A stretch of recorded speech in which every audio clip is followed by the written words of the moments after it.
T Vasudevan Nair ഒരു വടക്കൻ വീരഗാഥ 1989 മികച്ച തിരക്കഥയ്ക്കുള്ള സംസ്ഥാന അവാർഡും ദേശീയ അവാർഡും നേടിയ രചന. പകൽ, പുത്തൂരം വീട്, ഇടനാഴി, നിലവറ. പുത്തൂരം വീട് പകലാണെങ്കിലും ഇരുട്ട് തങ്ങി നിൽക്കുന്ന ഇടനാഴി.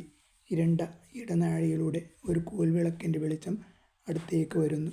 മുന്നിൽ കോൽവിളക്കുമായി നടക്കുന്നത് ആരോമുണ്ണി. അങ്കച്ചമയം അണിഞ്ഞിട്ടുണ്ട്. അവൻ്റെ പിന്നിലായി കണ്ണപ്പുണ്ണി. 19 വയസ്സ് പ്രായം. സമവയസ്കരാണ് അവർ. പടവുകളിറങ്ങി ഒരു നിലവറയുടെ വാതിൽക്കൽ. ആരോമുണ്ണി നിലവറയുടെ വാതിൽ തുറക്കുന്നു. ആരോമുണ്ണി അകത്തേക്ക്, കണ്ണപ്പുണ്ണിയും പിറകെ.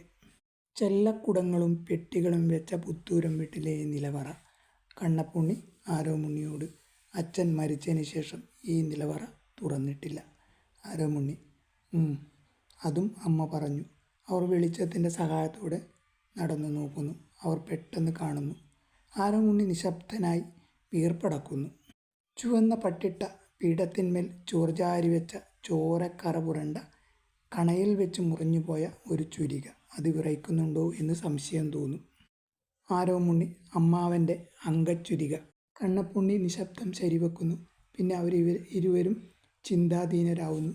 അതിനു മുമ്പിൽ അവർ നമസ്കരിക്കുന്നു. ചോരക്കറ പുരണ്ട ചുരിക ആരോമുണ്ണി വന്ദിച്ചെടുക്കുന്നു. അതിലെ തുളകൾ നോക്കിക്കൊണ്ട്, ഇരുമ്പാണിക്ക് പകരം മുളയാണി. കണ്ണപ്പുണ്ണി നോക്കുന്നു. പൊൻകാരം കൊണ്ട് വിളക്കിയാൽ ഒറ്റ നോട്ടത്തിൽ ചതി അറിയില്ല.